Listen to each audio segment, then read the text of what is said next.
Hi guys! So first of all, I want to say, please accept my apologies. I am holding my camera by hand today. My cameraman is at the studio and I am all by myself. So, but I really wanted to do this video for you. I have some strawberries and I need to use them up. Now, I don't want to freeze them and I don't want to eat them. They're really at the end of their strawberry life. And I thought I would show you what I'm going to do with them. If I don't show you today, they will be gone and I won't be able to show you at all.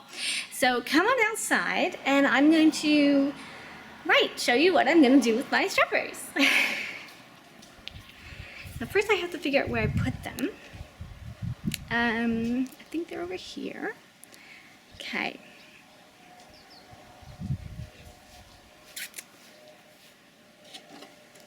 So these are the strawberries that I want to plant today.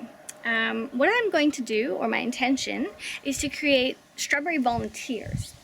So, in other words, typically a volunteer is a plant that just grows all by itself. You know, nature just happened to drop a seed and there is a plant. It doesn't really happen like that. Like, obviously, if you have no tomatoes in your garden, then you're not going to get tomato volunteers. But if the year before you grew a tomato plant and some of the tomatoes fell to the ground and they rolled around and they ended up in the ground and somebody ate them, took them off, and the birds flew them here and there, then you might get more tomatoes the following year. So that's what a volunteer is. It's just a random vegetable weed, you could call it. So I'm going to take these strawberries and I'm going to plant them around the garden in all kinds of different places where I would typically have my strawberries, so right on the edges of the beds. And I'm going to see how many come up for next year. So that's my plan. Okay, so I need to go find my spade and then I will show you where I'm planting them. Okay, got my spade. Got my berries. Alright, so here's what I'm doing. I'm just going to make a little trench, and I'm going to throw the strawberries onto the trench, and then I'm going to cover them up. It's that simple. I'm not getting really picky here because essentially I'm trying to follow what nature would do. So the strawberries that were left on, they would die, they would fall to the ground. So the animals would eat them and eventually poop them out, or the birds would fly off and drop them somewhere, or however the seeds are going to get from place to place.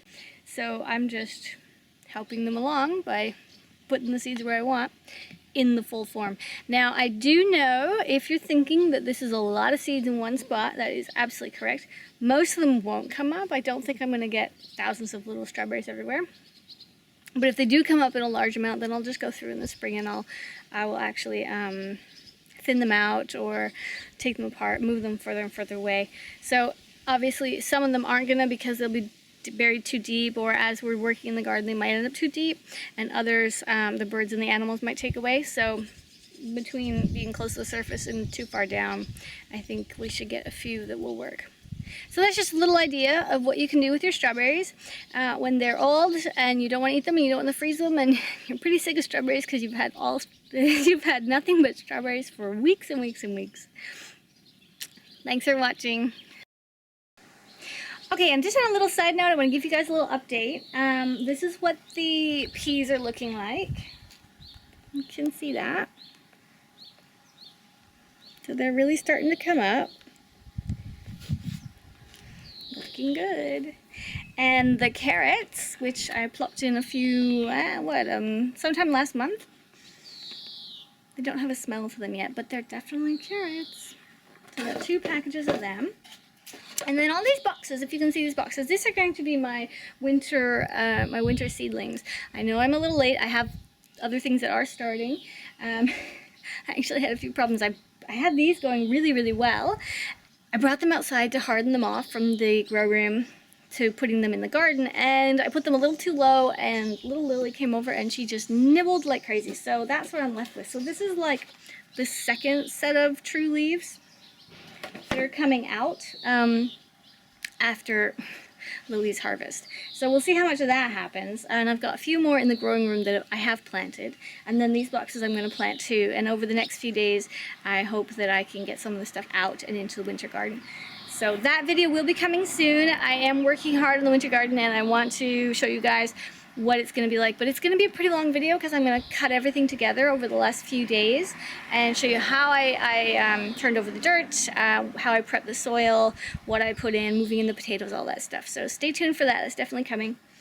And yeah, that's all for today. So I hope you enjoyed this video. If you like the video, please give me a thumbs up. And don't forget to subscribe.